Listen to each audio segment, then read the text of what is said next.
नमस्कार, माउन्टेन संवादमा स्वागत छ। म सचिता। माउन्टेन संवादमा आज हामी एमसीसीको विषयमा चर्चा परिचर्चा गर्दैछौँ।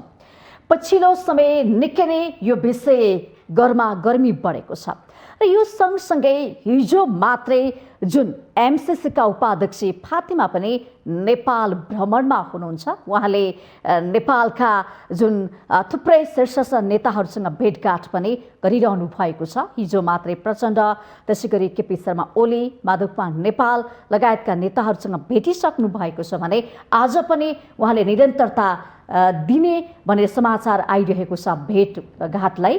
पक्कै पनि उहाँ आइसकेपछि एमसीसीले एकातिर चर्चा चुलेको छ।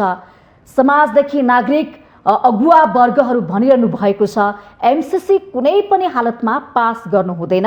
यदि पास भयो भने नेपाललाई यसले असर पुर्याउँछ, राष्ट्रियतामाथि, सार्वभौम सत्तामाथि धक्का पुर्याउँछ भनेर चर्को आवाज नाराहरू पनि लागिरहेका छन् भने अर्कोतर्फ राजनैतिक दलहरू पास गरौँ कि नगरौँ भनेर दोधारमा छन्। ठोस निर्णय भने आजको दिनसम्म दिन सकेका छैनन्। यसैको सन्दर्भमा सत्तारूढ गठबन्धनको बैठक अहिले केही बेरमा 9 बजे बालुवाटारमा बस्दैछ भन्ने समाचार पनि आएका छन्। अब यो गठबन्धनको एजेन्डा के हुन सक्ला? एमसीसी पास गराउने मनस्थितिमा गठबन्धन राजनैतिक दल पुगेको हो कि होइन र वास्तवमा एमसीसी पास भयो अथवा भएन भने नेपाललाई के हुन्छ? हामी यो विषयमा संवाद गर्नेछौँ र संवादको लागि हामीसँग हुनुहुन्छ नेकपा एकीकृत समाजवादी पार्टीका प्रभावशाली नेता कुमार पाण्डे र भर्खर मात्र यो नयाँ पार्टी हो, यो विषयमा पनि हामी चर्चा गर्नेछौँ। कुमारजी स्वागत छ। हस्, धन्यवाद। आराम हुनुहुन्छ? हस्, ठिक छु। देशको परिस्थितिलाई यहाँले कसरी हेर्नु भएको छ? म यहाँबाट सुरु गर्छु। अब देशमा के भनौँ भने म यसमा अलिकति यो बिपीको जयन्तीको कुरा पनि छ, यसमा जोडेर अलिकति के भन्न चाहन्छु भने हजुर, नेपालमा अहिलेसम्म राज्य सञ्चालन, पार्टी सञ्चालनमा 3वटा लजिक आएको देखिन्छ। हजुर, विश्वेश्वर प्रसाद कोइरालाको प्रजातान्त्रिक समाजवाद, राजा महेन्द्रको निर्दलीय पञ्चायती प्रजातन्त्र र मदन भण्डारीको जनताको बहुदलीय जनवाद। अब यसमा विश्वेश्वर कोइरालाले पनि प्रजातान्त्रिक समाजवादलाई मूर्त रूप दिनलाई उहाँले समय पर्याप्त पाउनु भएन, सरकार सञ्चालनको केही समय भयो, त्यो आफ्नो पाटो रह्यो र राजा महेन्द्रको निर्दलीय पञ्चायती प्रजातन्त्र विफल भयो। उहाँले जुन प्रयोग गर्ने पर्याप्त समय पाउनुभयो तैपनि त्यो सफल हुन सकेन र जनताको बहुदलीय जनवाद जननेता मदन भण्डारीले जुन प्रतिपादन गर्नुभयो, सुरु गर्नुभयो, आन्तरिक पार्टीको जीवनमा अलिकति प्रयोग हुन खोजेको थियो, उहाँको अवसान गराइयो र राज्यले त्यसको उपलब्धि पार्न सकेन। र त्यसपछिका म के भन्छु भने त्यसपछिका नेकपा एमालेका लिडरहरूले त्यसलाई मूर्त रूपमा लागू गर्न सक्नु भएन र त्यसको त्यही बिचमा रुमल्ली रहेको छ। अब म भन्छु नेपालले एउटा विचारक र सङ्गठक खोजिरहेछ। अब त्यो कुन दिन आउँछ र फेरि नेपाल सम्हालिन्छ, अगाडि बढ्छ भन्ने विश्वासमा छ। तपाईँको पार्टीले सम्हाल्न सक्दैन? भर्खर मात्र गठन भएको नयाँ पार्टी छ त हैन? अब नेकपा एकीकृत समाजवादी पार्टी भने यति राम्रो नाम दिएर हजुर हैन, तपाईँहरू नेकपा एमालेबाट छुट्टिएर अलग्गिएर आउनुभएको छ, नयाँ पार्टी खोल्नुभयो हैन, सम्हाल्ने पार्टी आउनुपर्छ भन्ने तपाईँ आफैले भन्नुभएको छ नि। तपाईँको पार्टीले सम्हाल्न सक्दैन देशको यो परिस्थितिलाई? एक्ज्याक्ट तपाईँले जे भन्नुभयो म त्यसमै आउन चाहन्थेँ, त्यो एकदम राम्रो भन्नुभयो। अब आजको एउटा नयाँ दलको एउटा आवश्यकता महसुस गरेर यो नेकपा एकीकृत समाजवादी पार्टी बनेको छ। त्यो पार्टीको निर्माणको चरणमा छ र हाम्रो नेताहरूले हामी सबैले चाहेको के हो भने अब एउटा विधि, पद्धति र सिद्धान्तमा चल्ने पार्टीको निर्माण गर्ने। त्यो निर्माणको लागि यो पार्टीको जन्म भएको छ र अब पक्का नै यसले नै देशलाई लिड गर्छ र एउटा लिड भनेको संसदीय अभ्यासमा सङ्ख्यामा नजाउँ, आउने चुनावमै यसले कति जित्छ कति हार्छ भन्दा पनि एउटा पद्धतिको विकास गरेर एउटा मोडल राजनीतिक दल कस्तो हुनुपर्छ र समाजमा राजनीतिक दलको भूमिका के हुन्छ भन्ने कुराको मोडल चाहिँ यसले देखाउँछ भन्ने विश्वास छ हाम्रो। तर कुनै पनि राजनैतिक दलले समाजमा जुन देखाउनु पर्ने एउटा भूमिका थियो नि, महत्त्वपूर्ण भूमिका, जुन भूमिकाले चाहिँ देश र जनताले एउटा सुख सुविधा पाउनु पर्थ्यो, तर कुनै पनि पार्टीले देश र जनताको नारा अगाडि सारे पनि आजको दिनसम्म हेर्ने भने रोग र भोग शोकले जनता मरिरहेका छन्। अब तपाईँ पनि भन्दै हुनुहुन्छ आफ्नो पार्टीलाई अगाडि सारिरहनु भएको छ, निर्माण हुँदैछ हाम्रो यो नयाँ पार्टी, यसबाट हामी के गर्छौँ होइन। नयाँ एउटा पार्टी खोज्या थियो जनताले, पार्टी मात्रै खोज्या त होइन, जनताले खोजेको चुरो कुरा त कुन चाहिँ राजनैतिक दलले बुझेको छ भन्नुहोस् त। होइन, हामी अब के गरिरहेछौँ भने नयाँपन कसरी दिने। अब पार्टीले एउटा भेला आयोजना गर्दैछ र मैले हाम्रो पार्टीको पूर्व प्रधानमन्त्री 2 जनाले यसलाई लिड गर्नुभएको छ। माधव कुमार नेपाल अध्यक्ष हुनुहुन्छ र वरिष्ठ नेता झलनाथ खनाल हुनुहुन्छ। उहाँहरूसँग पनि मैले भेटेर कुराकानी गरेको छु र अब हामी छिट्टै राष्ट्रिय भेला गरेर गइरहेका छौँ र त्यो डेट अब केही दिनमै नै प्रकाशित हुन्छ, त्यसको तालिका आउँछ र उहाँहरूसँगको छलफलमा हामी एउटा के निचोडमा पुगेका छौँ भने केही युवा जो अध्ययनले अगाडि आएका हुन्, व्यवसायले अगाडि आएका हुन्, समाजमा आफू अगाडि आउन कोसिस गरिरहेका हुन्, उहाँहरूले यो पार्टीलाई कस्तो मोडलमा लाने र के बनाउने, कार्यकर्ता भेलामा उहाँहरूले आफ्नो एजेन्डासहित आउन सक्नुहुन्छ। र छिट्टै हाम्रो 3 कुनेमा केन्द्रीय पार्टी कार्यालय निर्माण हुँदैछ। हामी अबको पार्टी कस्तो बनाउने सल्लाह सुझाव त्यहाँ पठाइदिनुहोस् भनेर पनि यसको वेबसाइटहरू अनि यसको पत्र मार्फत पनि दिन सक्ने व्यवस्था गर्दैछु भन्नुभएको छ नेताहरूले। र यही अनुसार चाहिँ यसको यो अबको नेपालको राजनीतिक दल कस्तो हुने र कस्तो बनाउने भन्ने चाहिँ तमाम आजको देशभित्रको युवाले बनाउने। जस्तो कि यहाँले भन्नुभयो हाम्रो एकीकृत नेकपा एकीकृत समाजवादी पार्टीले चाहिँ विशेष गरी युवा वर्गलाई अलिकति अध्ययन गरेको बुझेको राजनीतिलाई बुझेको व्यक्तिलाई हामी ल्याउँछौँ भन्नुभयो नि, ठिकै छ ल्याउला, केही युवाहरूलाई एउटा अवसर पनि देला यो पार्टीले। तर सभा सम्मेलन गर्ने, बैठक गर्ने होइन, अनि राष्ट्रिय एउटा भेला गर्ने त्यतिले मात्र काफी छन्। यो अभ्यास त हामी पुरानो अभ्यास हो नि, हामीले पहिले पनि हेरिसक्या हो नि। नयाँपन त कहाँ खोइ त तपाईँको पार्टीले नयाँपन दिन्छ भनेर हामीले कुन ठाउँमा आशा गर्ने भन्नुहोस् त। हिजो पनि नभएका होइन नि यस्ता गतिविधि। हाम्रो कार्यकर्ता भेला चाहिँ हिजोको भेला बैठकभन्दा पृथक हुन्छ मैले बुझिरहेको कुरा र मैले बुझाउन खोजेको कुरा पनि के हो जनताको एजेन्डा तपाईँहरू समात्न सक्नु भएको छैन होइन। अब हामी समात्छौँ, त्योभन्दा पनि हामीले के गर्न खोजिरहेका छौँ भने एउटा लेभलबाट एउटा शिक्षित युवा जो स्वरोजगार छ त्यो युवा त्यसले चाहिँ अबको मोडल कस्तो बनाउने भनेर यो पार्टीलाई सुझाव दिन सक्छन् कि त्यसको आधारमा यो पार्टी कसरी अगाडि बढ्ने भन्ने कुरा निर्णयमा पुगिन्छ। हिजो के हुन्थ्यो भने केन्द्रबाट चाहिँ ल हाम्रो लाइन यो कार्यपत्र प्रस्तुत हुन्थ्यो, दस्तावेज हुन्थ्यो र त्यसलाई केही संशोधन गर्ने भनिन्थ्यो या के हुन्थ्यो, त्यसरी चल्थ्यो। अब चाहिँ सल्लाह सुझाव अनुसार यो पार्टी कस्तो बनाउने भनेर नै जान्छ कि यो नयाँ प्र्याक्टिस हुन्छ नेपालमा। हजुर, भनेपछि हिजोको त्यो मोडल अनुसार नमुना अनुसार तपाईँहरू चल्नुहुन्न, नयाँपन फरकपन ल्याउनुहुन्छ, रचनात्मक गर्नुहुन्छ। एकदम त्यही हो, गर्न खोजेकै त्यही हो। त्यसले चाहिँ कसलाई फाइदा पुर्याउँछ? पार्टीलाई, पार्टीका नेता कार्यकर्तालाई, यानि कि देश र जनतालाई? यस्तो हो, आजसम्म नबुझिरहेको कुरा के हो भने एउटा व्यवस्थित पार्टी भयो भने र एउटा राजनीतिक दल व्यवस्थित रूपमा अगाडि चढ्यो र सैद्धान्तिक रूपमा स्पष्ट भयो र उसको कार्यदिशाहरू स्पष्ट भयो भने त्यसको फाइदा त राष्ट्र र जनतालाई नै पुग्ने हो नि। तर त दिन त घर्किसक्यो नि, खोइ त तपाईँहरू छुटिएर पार्टी गठन गरिसकेपछि चुपचाप बस्नुहुन्छ, मौन हुनुहुन्छ, पार्टी निर्माण भइरहेछ भन्नुहुन्छ, कहाँ पुग्यो यो प्रक्रिया, कसरी निर्माण गर्ने, कहिले निर्माण गरिसक्ने पार्टी होइन? हामीले अस्ति 9 गते मात्रै पार्टीको प्रमाणपत्र पाइयो, आधिकारिक रूपमा पार्टी बन्यो हाम्रो। हजुर, निर्वाचन आयोगले हामीलाई प्रमाणपत्र दियो र त्यसपछि हामीलाई अस्ति 22 गतेसम्म दल चुन्ने स्थानीय जनप्रतिनिधिहरूलाई, प्रदेशको र स्थानीय जनप्रतिनिधिलाई दल चुन्ने समय तोकेको थियो। हजुर हजुर, त्योभित्र त्यो काम पनि पुरा भयो। अब जति आउनुभयो हामी कहाँ त्यो एउटा प्रदेशमा मात्रै आएको देख्यो, स्थानीय तहमा चाहिँ त्यति देखिएन क्या प्रभावकारी। होइन, स्थानीयमा पनि आउनु भएको छ। अनि सोचे अनुसार त आएन नि, तैपनि मान्छेलाई विभिन्न कुरा होला, अब सङ्गठन गर्दै जाँदा गोलबद्ध हुनुहुन्छ, त्यसमा पनि हामीलाई विश्वास छ। र त्यसपछि अब जस्तो हाम्रो त नेकपा एकीकृत समाजवादी पार्टी हजुर। नयाँ स्थापना भएको हो नि त। हाम्रो सम्पूर्ण संरचना नयाँ बनाउनु होइन, जस्तो कि पार्टी नयाँ होला तर व्यक्ति त नयाँ होइन नि, नेतृत्व नयाँ हो त होइन नि। माधव कुमार नेपाल लगायतका धेरै परिचित अनुहारहरू त्यहाँ हुनुहुन्छ। र उहाँहरूलाई यो काम गर्ने किन ढिला? एउटा पार्टी गठन गर्ने, एउटा एजेन्डा बनाउन, पार्टी निर्माण गर्न यत्रो समय लाग्छ? होइन, गरिरहनु भएको उहाँहरू त भन्नुहुन्छ हामीले यति धेरै चाहिँ देश र जनताको लागि काम गऱ्यौँ, पार्टीमा समय बितायौँ भनेर 40औँ वर्षको उदाहरण दिनुहुन्छ भने अब 6 महिनासम्म 1 महिनासम्म पनि तपाईँहरू किन अगाडि बढ्न सक्नु भएको 6 महिना भएको छैन। होइन, ठिकै छ, मैले भन्न खोजेको त्यो 6 महिनासम्म पुर्याउने हो कि भन्न आज खोजेको 25 गते भयो। होइन, यति समयसम्म पनि त ढिला 16 दिन भएन। भयो। जनताले त यति ढिला सुस्ती जनताले चाँडोभन्दा चाँडो नतिजा खोजेको छ नि त। सेकेन्डको महत्त्व बुझ्नु पर्यो। मैले तपाईँलाई बताइसकेँ, फेरि त्यो कुरा नदोर्याउँ। जस्तो अस्ति 22 गतेसम्म दल चुन्ने थियो, हजुर हजुर, यता 3 दिन भयो।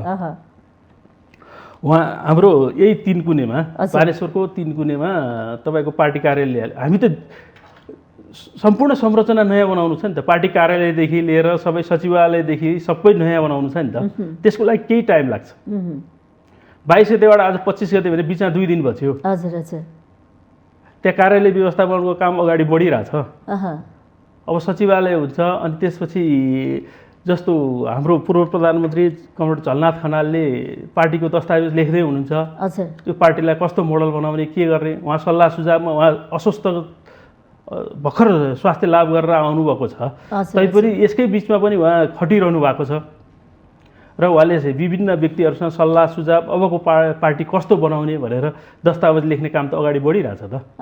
यो त नेताहरू देश कस्तो पार्टी बनाउने भनेर सोध्दै हिँड्नु भएको छ। त्यसो भए सोध्दै होइन, यसलाई त तपाईँको कस्तो पार्टी जनताको पार्टी बनाउनलाई त जनताको आवाज पनि त्यहाँ स्थापित त हुनु पर्यो। धेरै जनताको पार्टी भन्ने पार्टीहरू पनि हामीले हेऱ्यौँ के, तर जनताको यो पार्टी बन्न त कुनै राजनैतिक दल भनौँ न, त्यो पार्टी बन्न सकेको हामीले देखेका छैन। त्यो महसुस अब देख्नु जनताले गरेको छ। यो विश्वास गरौँ, अब कहिले देख्ने? तपाईँहरू पनि उस्तै त हुने, उस्तै लुगा लाउनु भएको छ, उस्तै कुरा गर्नु भएको छ, कहिले फरक छ। तपाईँलाई अर्को एउटा कुरा बताउँ, तर पत्याउन त गाह्रो छ है तपाईँहरूलाई पनि। अहिले नेकपा एकीकृत समाजवादीमा एउटा फाइदा के छ भने यसमा केही कमरेडहरू बाहेक अरू सम्पूर्ण नयाँ पुस्ताले अवसर पाउँदै हुनुहुन्छ। अब यो बिल्कुल नयाँ पुस्ताले सञ्चालन गरेको पार्टी बन्दैछ। मैले अघि तपाईँलाई भने यो मोडलको रूपमा प्रस्तुत गरेर गइरहेछौँ कि हामी नेपालमा। कि हिजो हामी पनि नेकपा एमालेमा थियौँ, त्यहाँ पनि प्रेसर क्रिएट होस्, नेपाली कङ्ग्रेसमा पनि होस् कि पार्टी सञ्चालन भनेको नेकपा एकीकृत समाजवादी जस्तो मोडलमा सञ्चालन हुनुपर्छ भन्ने देखाउन, यो बनाउनलाई त 2 दिन बन्दैन नि त। चुनौती त छ नि तपाईँहरूसँग, तपाईँ कुरा गरेर मात्र त हुँदैन, यस्ता मिठा मिठा कुरा गरेर धेरैले, सुन्नुहोस् न, तर व्यवहारमा उतार्न कति गाह्रो छ हैन? तर मैले अघि तपाईँलाई के भने अब नेकपा एकीकृत समाजवादी हामी संसदीय अभ्यासलाई स्वीकार्छौँ, जान्छौँ, तर संसदीय गणितलाई मात्रै हेरिरहेको छैनौँ। अब आउने चुनावमा हाम्रो पार्टीले कति सिट जित्छ, के गर्छ, त्यो हाम्रो प्राथमिकता होइन। हामीले नेपाललाई कुन मोडलको पार्टी दिन सक्छौँ, हाम्रो चिन्ताको विषय आजै हो। त्यो अनुसार चाहिँ तपाईँहरू अगाडि बढ्दै हुनुहुन्छ। त्यसो भए यहाँले अघि एउटा कुरा उठाउनु भएको थियो, हाम्रो पार्टीमा विधि विधान सिद्धान्त र पद्धतिको कुरा हुन्छ होइन? यो कुरा त नेकपा एमालेमा लागू भएन भनेर चिडिएर आउनुभयो माधव कुमार नेपाल होइन? लागू गर्न सक्नुहुन्छ त? त्यो विधि विधानमा उहाँ टेकेर हिँड्न सक्नुहुन्छ र अन्यलाई पनि हिँड्न सक्नु होला त उहाँले? नेकपा एमाले म त्यही पार्टीमा आबद्धता भएर काम गरिरहँदा र हिजोको दिनसम्म के थियो भने नेकपा एमाले नेपालमा भएको राजनीतिक दलहरूमा विधि विधान र पद्धतिले सञ्चालन हुने पार्टी थियो। हजुर, तपाईँको जब 9औं महाधिवेशन पश्चात केपी ओली यसको अध्यक्ष हुनुभयो, यसका धेरै संरचनाहरू भत्काउने काम गर्नुभयो। त्योभन्दा भत्काउने काम त माधव कुमार नेपालले गर्नुभयो अरे नि त। उहाँ त एउटा पार्टीको अध्यक्ष, उहाँ त निर्वाचित भएर आएको व्यक्ति हो नि त। उहाँको त केही न केही कुराहरू त मान्नुपर्छ होला नि त एउटा अध्यक्षले ज्यूले। अध्यक्षको सबै कुरा जायज कुराहरू सबै मान्नुपर्छ, केही होइन। त्यही त हामी चाहिँ सबै मान्नुपर्छ भन्ने पक्षमा थियो। जस्तो हिजोको दिनमा नेकपा एमालेमा के पद्धति थियो भने तपाईँको राजनीतिक नियुक्ति हुँदा त्यहाँ पार्टीको सिफारिसमा हुन्थ्यो कि अनि त्यसपछि संवैधानिक निकायहरू हुँदाखेरि पार्टीमा छलफल हुन्थे, मान्छेहरूको समाजमा उसको योगदानको कुराहरू हुन्थे। यहाँ यो जुन व्यक्तिवादी मोडलबाट चल्यो त्यसको नै विरोध गरे हो। झगडा पर्दैमा घरै छोडेर हिँड्नुपर्छ र अर्को पार्टी खोल्नै पर्छ र? मनमुटाव त जसको पनि हुन्छ नि, तिता मिठा कुरा त परिवारभित्र जसको पनि हुन्छ नि, त्यो कुरालाई चाहिँ सम्हाल्न सक्ने नि होइन। यो त सैद्धान्तिक कुरा नै हो, यो व्यक्तिगत टक्राउबाट आएको होइन। व्यक्तिगत कुराबाट पार्टी फुटेको भए माधव पक्षको एउटा हटको कारणले फुटे जस्तो देखिन्छ, टक्रावको कारणले, जिद्दीको कारणले। अब तपाईँले त्यो भन्न खोज्नुभएको हाम्रा केही प्रभावशाली दोस्रो पुस्ताका लिडरहरू एमालेमै बस्नु भएर भन्नुभयो होला। हजुर हजुर। अब त्यसमा पनि हामी हेरिरहेछौँ। आज थाई कमिटी बैठक एमाले बोलाएको छ।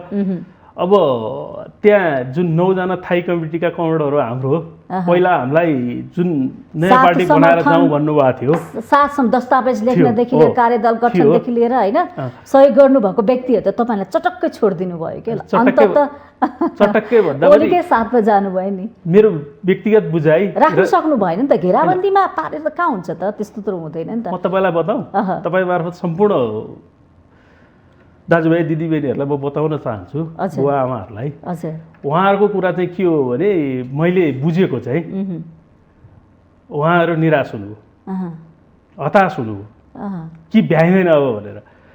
उहाँहरू जुन 9 जना थाई कमिटी हुनुहुन्छ उहाँहरूले एउटा वक्तव्य पनि अस्तित्वका यो भयो भने एमालेमै बस्ने भने त्यो केही पनि भएको पनि देखिँदैन र 10 बुँदे भनिरहनु भएको छ। 10 बुँदे कार्यान्वयन हुँदैन भनेर अस्ति हरियो साँप भनेर केपी ओलीले पोखरा गएर बोलिसक्नु हो मञ्चमै, हरियो साँप पालिएछ भनेर उहाँहरूलाई। र त्यो आफ्नो ठाउँमा छ। उहाँहरूलाई केमा हताश हुनुभयो भने उहाँहरू 58 देखि 64 सम्म हुनुहुन्छ एजमा। अब नयाँ पार्टी बनाएर जाँदाखेरि हामी 70 हुने भयो। अहिले चाहिँ नेकपा एमाले हिजै 70 को ब्यानर लगाएको छ।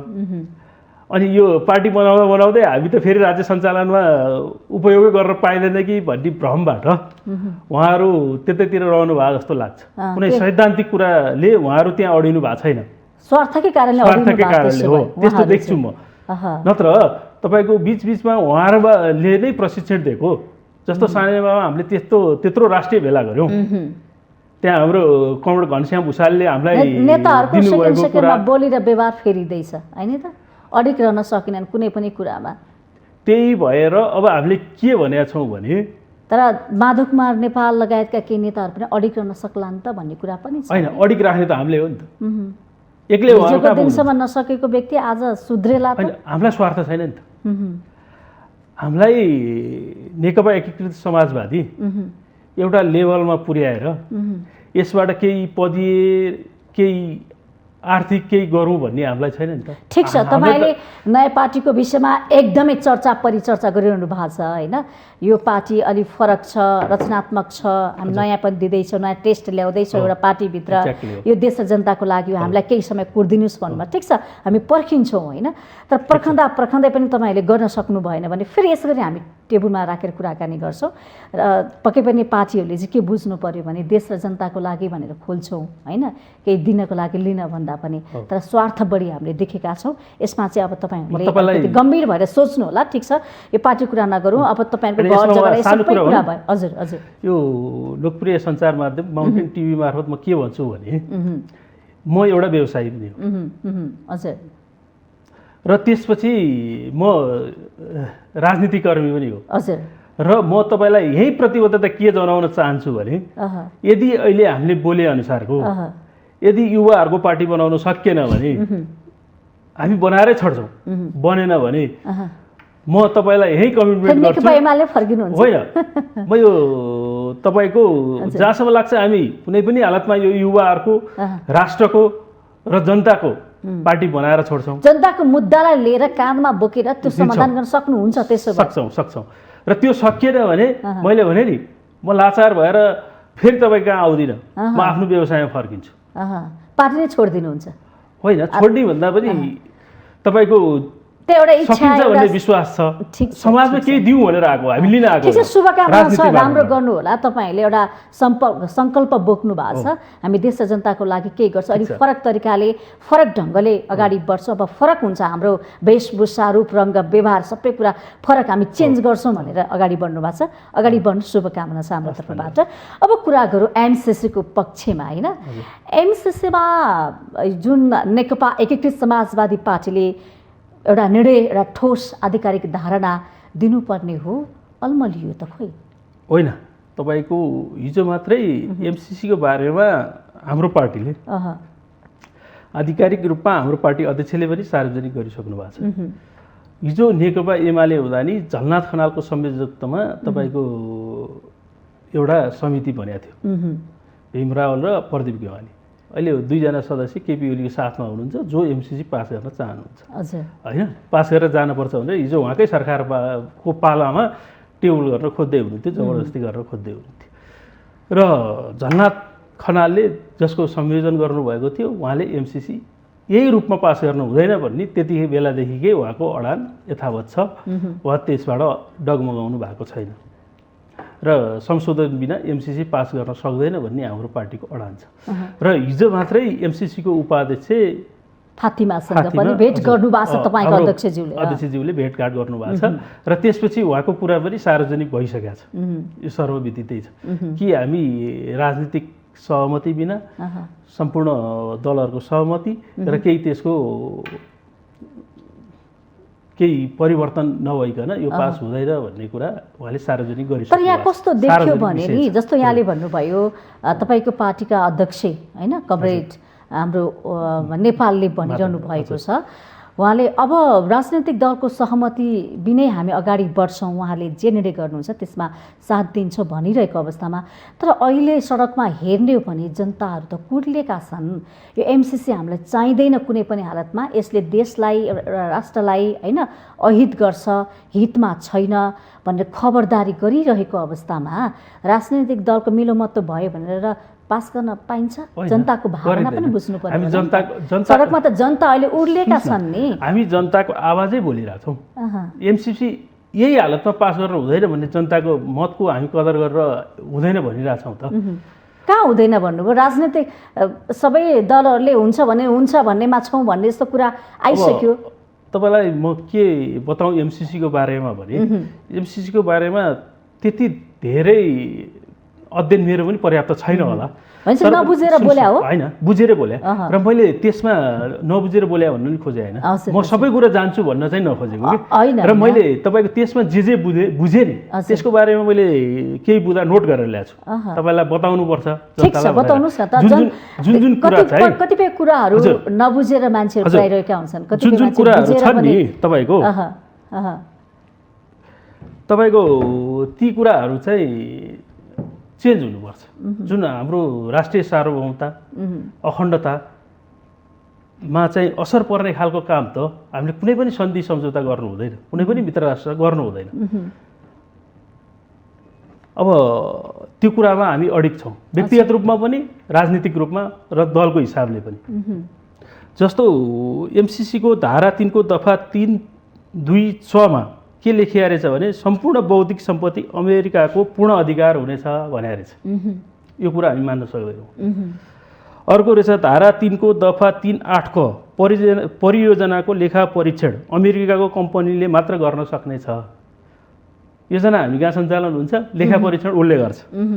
धारा 5 को क र ख अमेरिका सरकारले चाहेमा जुनसुकै बेला पनि यो सम्झौता रद्द गर्न सक्छ, तर हामीले चाहिँ रद्द गर्न सक्दैनौँ। सम्झौता दुईटाको बिचमा हुन्छ, दुई देशको बिचमा, तर अमेरिकाले रद्द गर्न सक्छ, हामी सक्दैनौँ। उसले चाहेको बेलामा जति बेलामा पनि उसले रद्द गरेर ऊ फर्किन सक्छ। धारा 7 को दफा 7 क मा प्रस्तुत सम्झौता लागू भएपछि प्रस्तुत सम्झौतामा उल्लेखित र नेपालको राष्ट्रिय कानुन बाजेमा प्रस्तुत सम्झौता लागू हुनेछ। अब भनेपछि हाम्रो कानुनले बन्देज लगाएको कुराहरू यो सम्झौतामा जे लेखेको छ त्यही हुने भयो।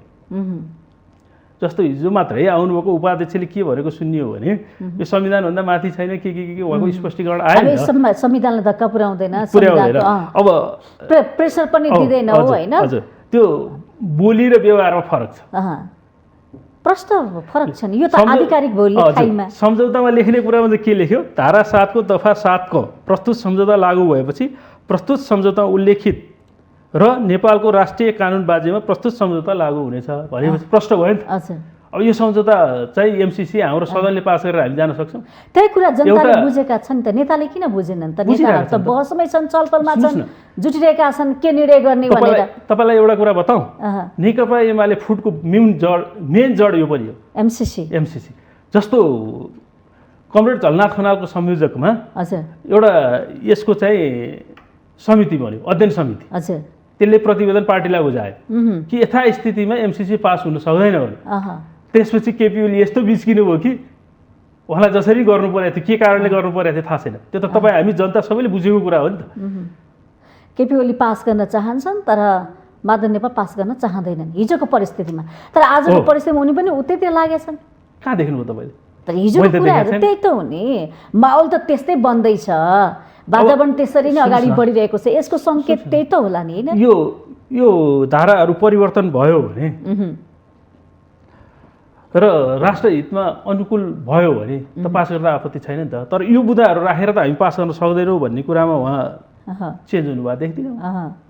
तर अमेरिकाले यो गर्छ जस्तो त लाग्दैन, किनकि यो लागू गराउनैका लागि आएको भनेर पनि फातिमाको भ्रमलाई त्यसरी पनि लिएका छन्, टिका टिप्पणी विज्ञहरूले त्यसरी पनि गरेका छन् नि त।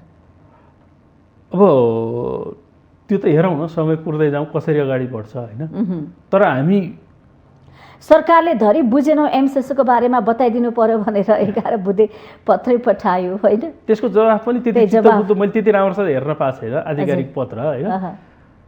तर त्यति राम्रो चित्तबुझ्दो जवाफ आएको जस्तो मलाई लाग्दैन।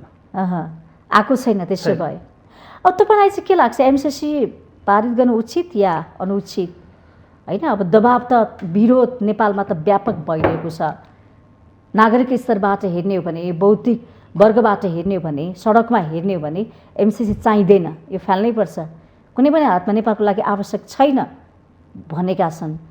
यदि आवश्यक छ भनेर कुनै राजनीतिक दलले कसरी पास गर्यो भने त हाम्रो पार्टी र हामी जनताले यथास्थितिमा एमसीसी पास गर्नु हुँदैन भनेर जुन सडकमा आउनु भएको छ उहाँहरूको साथमा छौँ।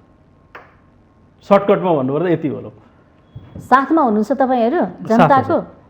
तर खोइ त तपाईँहरूले त विरोध गर्न सक्नु भएको छैन। आज फेरि मैले गरिरहेको छु त, यही तपाईँको यत्रो सञ्चार माध्यममा आएर मैले यथास्थितिमा एमसीसी पास गर्नु हुँदैन भनिरहेको छु, यो विरोध होइन। तर आधिकारिक पार्टीले पनि तपाईँलाई मैले अर्को दुईटा बुँदा पनि मैले नोट गरेर ल्याएको छु, त्यो पनि बताउँछु। अनुसूची 1 ग को 2 यस परियोजनामा नेपाल सरकारले राज्यको कुनै पनि निकायलाई खटाउनु पर्दा एमसीसीको स्वीकृति लिनुपर्नेछ। यो परियोजनाको अनुगमन हामीले गर्न सक्दैनौँ। हामी कहाँ काम भइरहेको हुन्छ, हाम्रो सरकारले कोही पनि मान्छे पठाएर हेर्न पनि पाउँदैन भनेर लेखिएको छ। अर्को कुरा छ अनुसूची 4 क नेपाल सरकारले एमसीसीलाई चित्त बुझ्ने योजना तयार पारी पठाउनु पर्नेछ र यो त योजना त छनौट भइसकेको छ र त्यस्तो योजना इन्डियाको सरकारले समर्थन गरेको हुनुपर्नेछ। यसमा भारतलाई पनि जोडिएको छ क्या एमसीसीलाई। भनेपछि यो एमसीसीको विषयमा बेला बेलामा चर्चा परिचर्चा हुने गर्छ। अहिले त वात्तै चुलिएको छ। यो बेलामा फातिमा पनि नेपालमा हुनुहुन्छ, भेटघाटलाई निरन्तरता पनि दिनुभएको छ, के चाहन्छ भन्ने कुरा पनि छ। यो भ्रमण चाहिँ स्वार्थको भ्रमण हो अथवा के हो खास? यो होइन, यो त लबिङ होला के होला, त्यो भ्रमण हुनु स्वाभाविकै हो।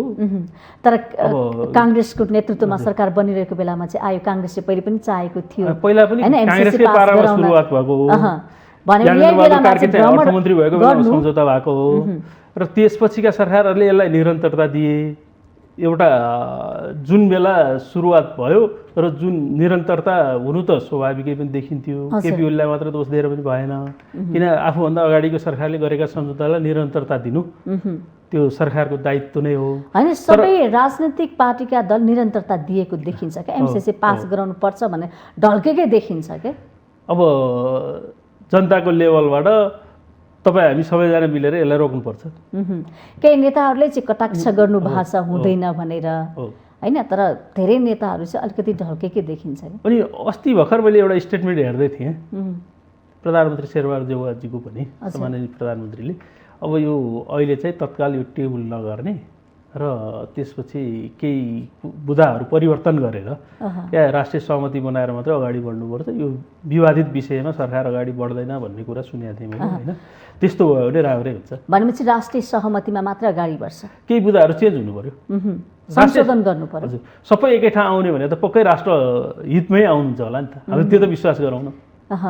सबैलाई अनुविश्वास गरेर हामी पुग्ने अनिवार्य हो। हाम्रो देशलाई के फाइदा हुन्छ र यदि एमसिसी पास भयो भने? हाम्रो पनि देश र जनताको हितको लागि सोच्नुपर्ने होला नि त होइन। संशोधन गरेर मात्रै चाहिँ हुँदैन होला होइन। संशोधन गरेर हामी के छ भने नेपालले विभिन्न परियोजनाहरूमा वैदेशिक लगानी या वैदेशिक सहायता लिइरहेका छौँ र हाम्रो अनुकूल भयो भने हामी त्यसकै निरन्तरता भनेर बुझौँ न। विकासको लागि हामीलाई राष्ट्रियता, राष्ट्रिय अखण्डता र सार्वभौमिकतामा असर नपर्ने छ भने त के भएर हामीलाई। तर एमसिसीको विषयमा त धेरै चर्चा भयो। यसले त हाम्रो देशलाई, हाम्रो जनतालाई, हाम्रो राष्ट्रलाई अहित गर्छ होइन। यो पास गर्यो भने चाहिँ देश हाम्रो हातमा हुँदैन, हामी अरूबाट सञ्चालित हुन्छौँ, किन कुरा नबुझेको भनेर नागरिकहरू धेरै कराउनु भएको छ। मैले अघि टिपेर ल्याएको बुदाहरूमा तपाईँलाई बताएँ नि त। हजुर हजुर, यही बुदा पनि गम्भीर खालका छन् नि त। एकदमै। तर किन यो विषयमा किन गम्भीर छैनन् त नेताहरूले? अनि गम्भीर हुनुहुन्छ तपाईँले नेताहरू भनेर सबैलाई एउटै बास्केटमा नहाल्नुहोस् न। त समग्रमा सबै नेता तपाईँको तत्कालीन हामी नेकपा एमालेमा थियौँ नि त। हजुर, त्यसको 3 सदस्यीय मैले पटक भनिसकेँ, फेरि दोहोऱ्याएँ। हजुर, झलनाथ खनालको संयोजकत्वमा, झलनाथ खनालको संयोजकत्वमा, पूर्व प्रधानमन्त्रीज्यूको संयोजकत्वमा पार्टीले एउटा अध्ययन समिति बनायो। त्यो अध्ययन समिति के गर्यो? त्यो अध्ययन समितिले खोइ त जनतालाई बुझाउन सक्यो? केही समय अगाडि मात्रै सरकारले यो बुझेन भनेर पत्र खाट्यो नि, लाज मर्दो भएन? उहाँले प्रतिवेदन पार्टीलाई बुझाउनु हो।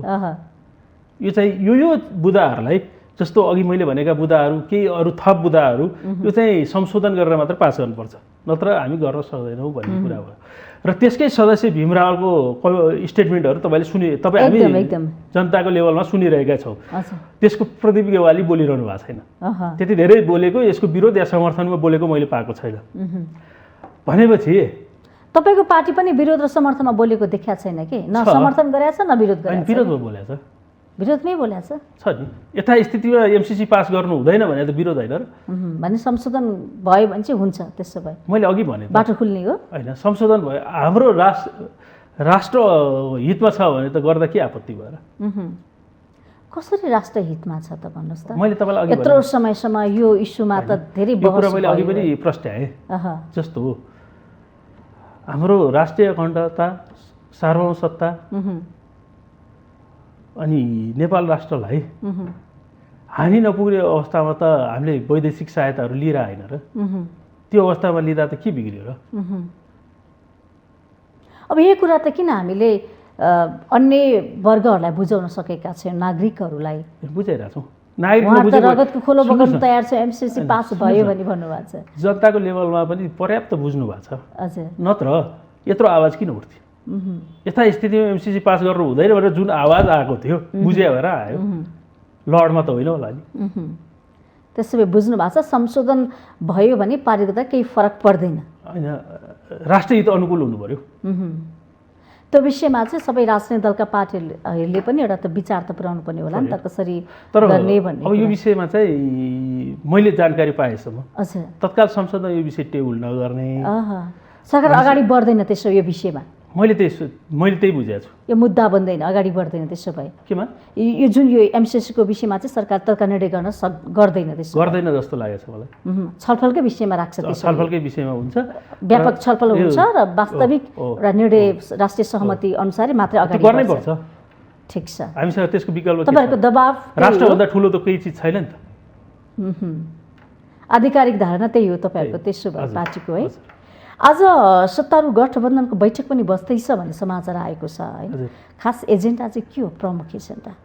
होइन, त्यसको बृहत जानकारी त मैले लिएको छैन। अनि फेरि त्यो जुन बैठक भइरहेछ सत्तारूढ गठबन्धनको, त्यो लेभलको नेतृत्वमा म छँदा पनि छैन। हजुर हजुर। त्यो भएर मैले बुझेसम्म के हुनसक्छ भने जस्तो सरकार सञ्चालन कसरी भइरहेछ, अनि एमसिसीकै कुरा पनि त्यहाँ छलफलको विषय हुनसक्छ भनेर आइरहेछ। अर्को सरकार विस्तार, हजुर, जुन सरकार विस्तारमा ढिलाइ भइरहेछ त्यो विषयमा यी नै समसामयिक एजेन्डा नै होलान् जस्तो लाग्छ मलाई। सरकार विस्तारमा त धेरै ढिलाइ भइसक्यो नि त, खोइ त मन्त्रीमण्डल विस्तार हुन सकेको छैन, 2 महिना पुगिसक्यो। अब हुन्छ होला, नेताहरूले गर्नुहुन्छ होला, हेरौँ न यो कसो कारण ढिलाइ भइरहेछ?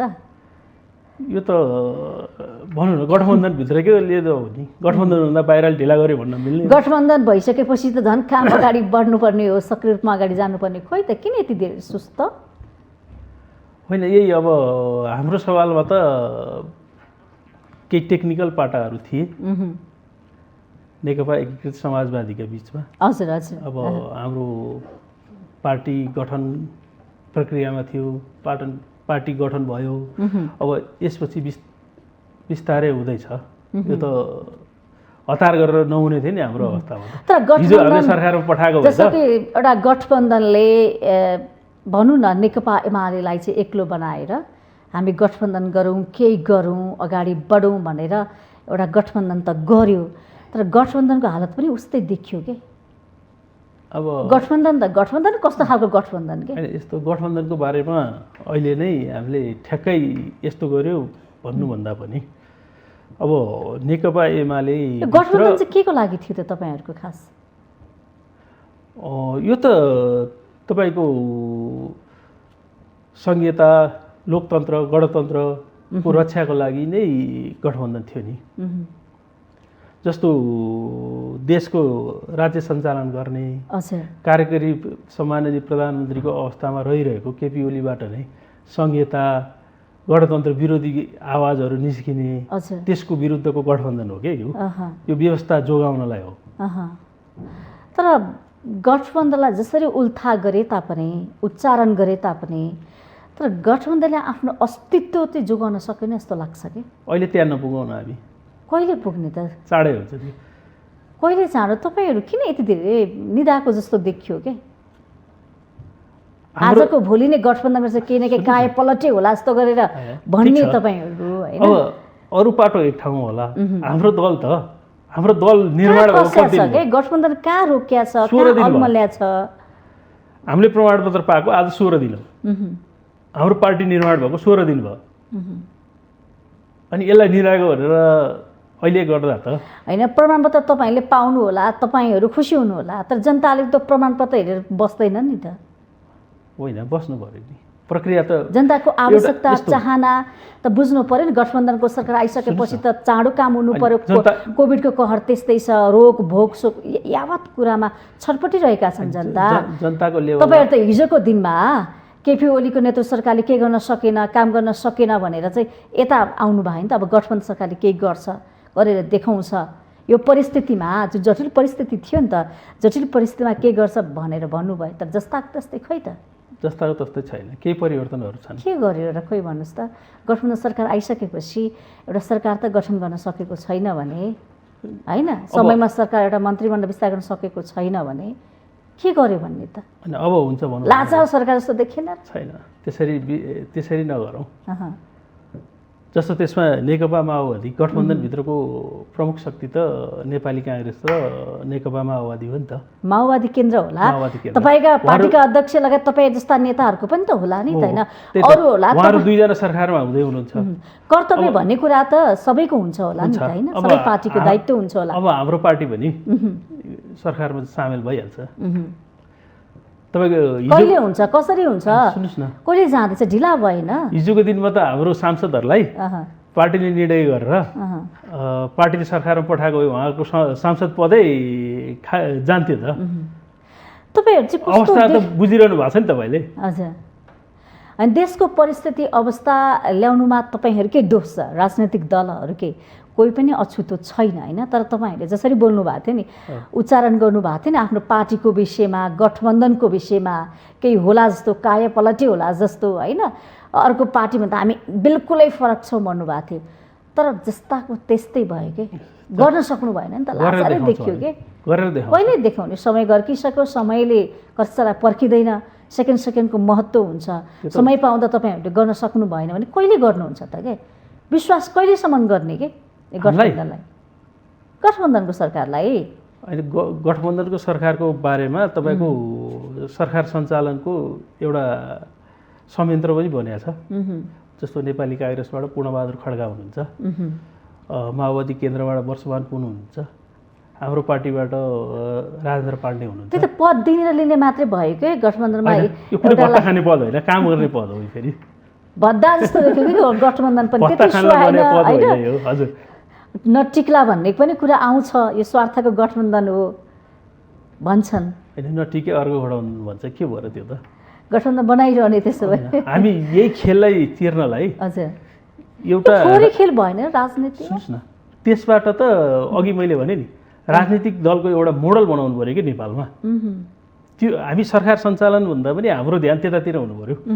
तपाईँले अघिदेखि भन्नुभएको छ अन्य पार्टीभन्दा हाम्रो पार्टी चाहिँ युवा पुस्ता, तपाईँ पनि युवा नेतामा पर्नुहुन्छ, केही अठोट बोकेर यदि यो पार्टीले मैले सोचेको अनुसार एजेन्डा अनुसार जनताको मुद्दा बन्न सकेन भने, काम गर्न सकेन, म चटक्कै छोडिदिन्छु होइन, म फर्किन्छु सक्छ भन्ने विश्वास छ होइन? त्यो आस्था तपाईँले बोक्नु भएको छ। यदि सकेन भने फर्किन्छु भन्नुभएको छ होइन?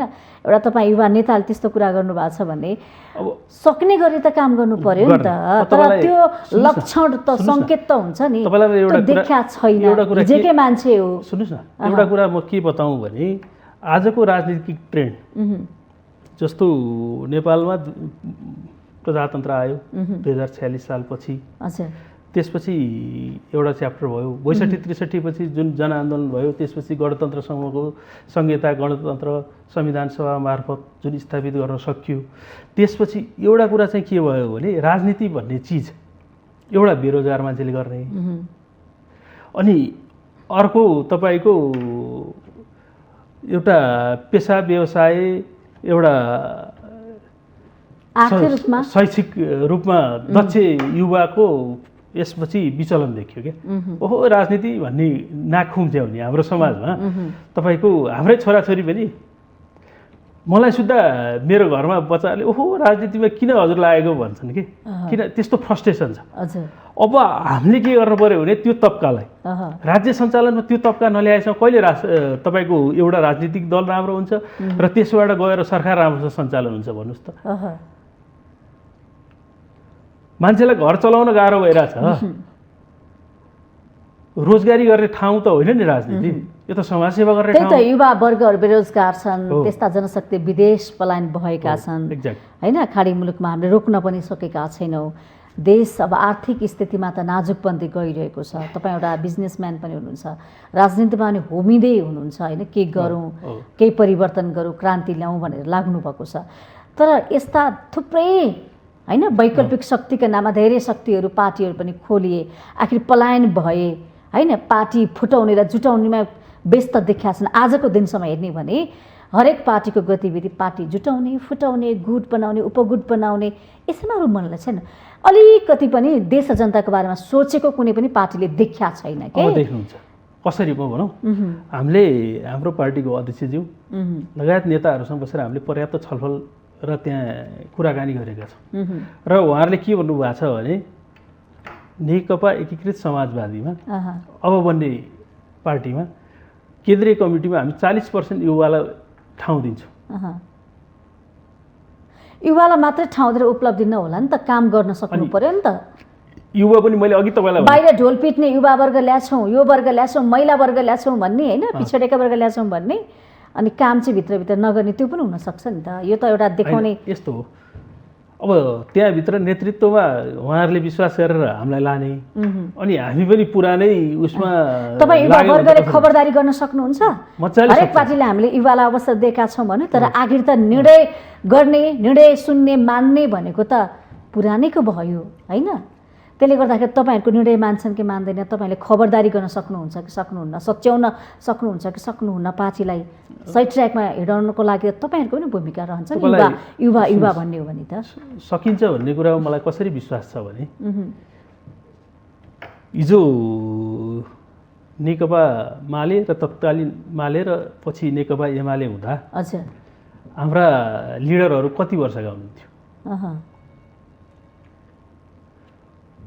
र त्यतिखेरको पार्टी सञ्चालन नेकपा एमाले सञ्चालनको विधि र विधान कस्ता थिए त्यसलाई हेऱ्यो भने पनि के हुन्छ भने युवाहरूले सक्नुहुन्छ भन्ने प्रमाण त त्यही पार्टीमा छ। तर युवाहरू किन ओझेलमा छन्, निराश छन् होइन? जिम्मेवार त युवाकै काँधमा आएको होला होइन, तर पनि छैन नि त। अब हुनुपर्छ, जति खेल्नु पनि भूमिका युवाको देखिया छैन नि त। अब जस्तो एउटा पद्धतिमा पार्टी सञ्चालन भयो भने हजुर त्यो एउटा छलफल र त्यहाँ अघि मैले तपाईँलाई भने नि हाम्रो अध्यक्ष कमरेड माधव नेपाल र कमरेड वरिष्ठ नेता झलनाथ खनालसम्म कुराकानी गरेर उहाँहरूले के भन्नुभएको छ भने राष्ट्रिय भेला मार्फत अबको पार्टी नेकपा एकीकृत समाजवादी कस्तो बनाउने, युवाको, विद्यार्थीको, मजदुरको, महिलाको, विभिन्न पेसाकर्मीहरूको, बुद्धिजीवीहरूको सल्लाह सुझावबाट चाहिँ एउटा दस्तावेज बनाएर गाइडलाइन बनाएर अगाडि बढ्ने जुन भन्नुभएको छ, त्यसपछि एउटा नेतृत्वमा आएको मान्छेलाई त्यसलाई फलो गरेर जाँदाखेरि त पार्टी अवश्य भन्छ नि त। ठिक छ, समय र संवादको लागि यहाँलाई धेरै धेरै धन्यवाद। आज हामीले कार्यक्रम माउन्टेन संवादमा नेकपा एकीकृत समाजवादी पार्टीका युवा नेता कुमार पाण्डेज्यूलाई निम्ताएका थियौँ। उहाँसँग अहिले निकै नै चर्चामा रहेको बहसको विषय बनेको एमसिसीको विषयमा चर्चा गऱ्यौँ र सँगसँगै उहाँहरूको भर्खरै नयाँ पार्टी पनि उहाँले खोल्नु भएको छ, पार्टीको विषयमा पनि चर्चा गऱ्यौँ र सँगसँगै सत्तारूढ गठबन्धन अब कसरी अगाडि बढ्छ या लगायतका विषयमा राजनैतिक घटनाक्रमको विषयमा रहेर संवाद गऱ्यौँ। संवादबाट म पनि ओझेल पर्छु। माउन्टेन टेलिभिजन हेर्दै गर्नुहोला। नमस्ते।